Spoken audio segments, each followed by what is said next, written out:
చూద్దాము. మనం కూర్చొని చేసేవి ఏంటి దానికి అని చూద్దాము. ఇలా సిట్టింగ్ పోజ్లో ఉన్నప్పుడు ఫస్ట్ సుఖాసనాల్లోనే స్టార్ట్ చేసుకొని deep breath inhalation and exhalation తీసుకొని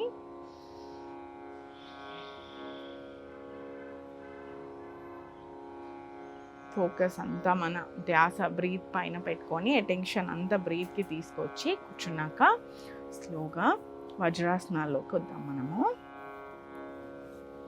వజ్రాసనం అంటే మనం ఇదివరకు చూసాం కదా, టోస్ అనేవి ఇలా టచ్ అవుతూ హీల్స్ పైన హిప్స్ హీల్ పైన పెట్టుకొని బ్రీత్ ఇన్ బ్రీత్ అవుట్ చేస్తూ స్లోగా పామ్స్ వెనకాలకి పెట్టుకొని ఇలా స్లోగా వెనకాలి అండ్ హెడ్ వెనక్కి.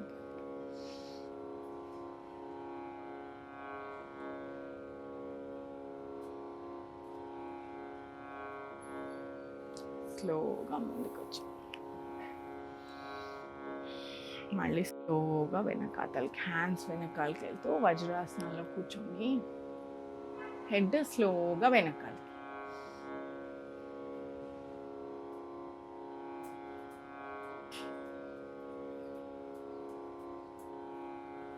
ఇలా స్లోగా ముందుకి మళ్ళీ ఇన్హేల్ చేసి స్లోగా ఎక్సేల్ చేస్తూ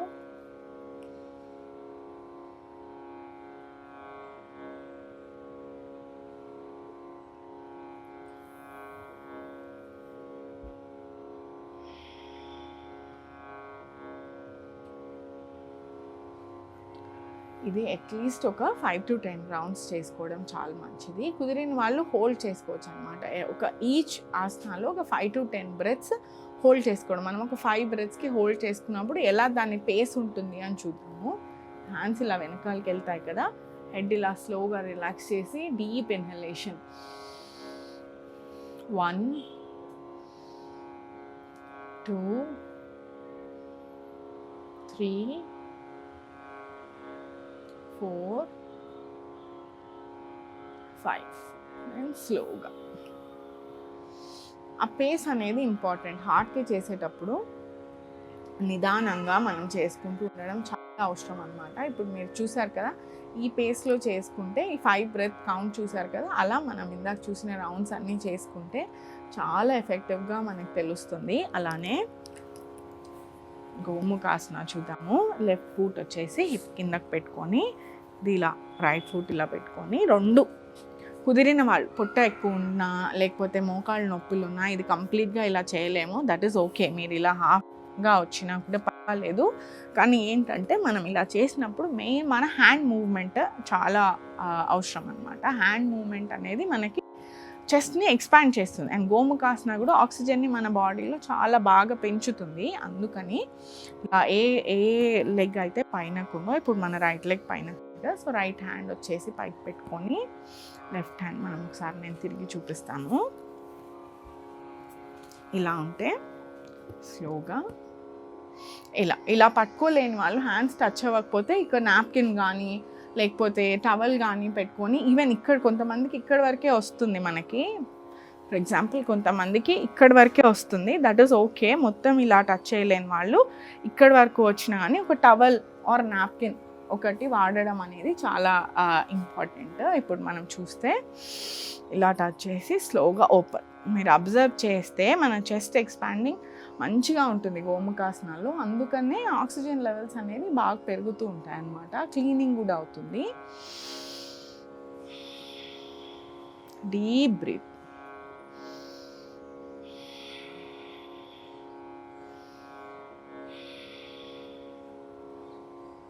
అలా స్లోగా రిలాక్స్ చేసి అలానే వేరే లెగ్తో లెఫ్ట్ లెగ్తో కూడా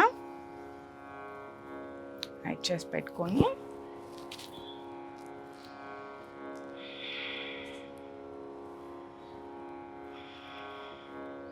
ఇలా షోల్డర్స్ స్లౌచ్ అవ్వకుండా మాత్రం చూసుకోవాలి. అందుకనేసే నాప్కిన్ కానీ టవల్ కానీ వాడుకుంటే మనకేంటంటే ఇలా కంప్లీట్లీ శ్వాస అనేది మంచిగా మనకు డీప్ బ్రీత్ వస్తుంది కూడా. అండ్ చెస్ట్కి మంచి ఆక్సిజన్ అంటే హార్ట్కి ఆర్టరీస్కి మంచి బ్లడ్ ఫ్లో పెరుగుతుంది గోముఖాసనలో. మీరు చూసారు కదా, అట్లీస్ట్ 5 బ్రెత్ వరకు మనం అదే దాంట్లో ఉన్నాము. మళ్ళీ చూద్దాము. ఇలా రైట్ ఫుట్ అంటే పెట్టుకొని నీస్ ఒక లైన్లో వచ్చేలాగా కుదిరిన వాళ్ళు పెట్టుకొని స్లోగా హ్యాండ్స్.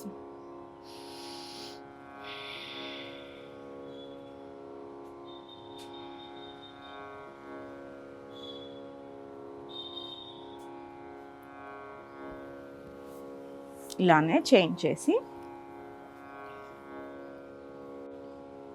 ఆపోజిట్ ఏ లెగ్ అయితే పైనకుందో ఆ హ్యాండ్ కూడా ఎక్స్పాండ్ చేసుకొని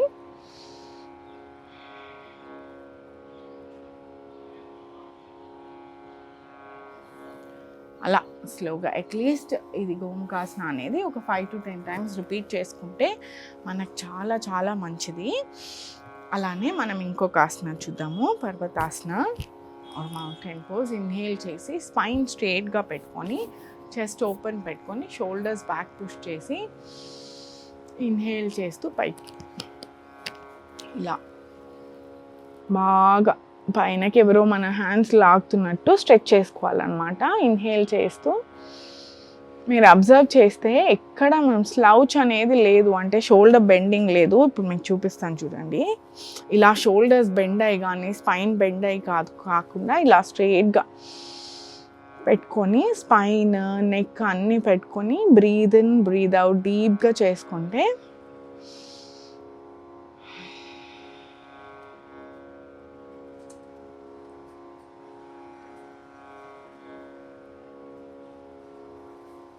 స్లోగా రిలాక్స్.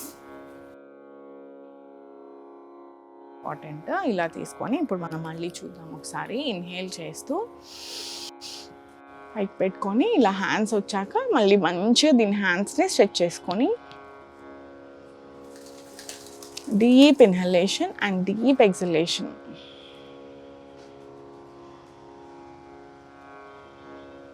స్లోగా రిలాక్స్. మళ్ళీ ఇన్హేల్ చేస్తూ పైకి వచ్చి పుల్ పుల్ పుల్.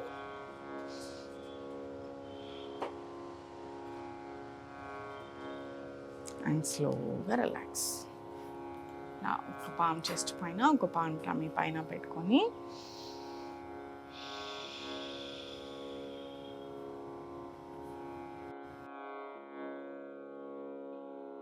చేస్తే మనకి ఏదైనా సరే హార్ట్కి సంబంధించి చేసేటప్పుడు ఆ పోజెస్లో కొంతసేపు ఉండడం మంచిదన్నమాట. ఫాస్ట్, ఎందుకంటే బ్లడ్ ప్రెషర్ అనేది హార్ట్లో మనకు తెలిసిందే కదా, ఎఫెక్ట్ అవుతుంది. Blood pressure and heart closely related. మన బ్లడ్ పంపింగ్ అంతా హార్ట్ నుంచే జరుగుతుంది. కాబట్టి ఏదైనా సరే బ్లడ్ ప్రెషర్ పెరిగేవి కాకుండా స్లో డౌన్ అయ్యి కామ్గా ఉండేవి చేసుకోవడం అనేది చాలా ఇంపార్టెంట్ అన్నమాట.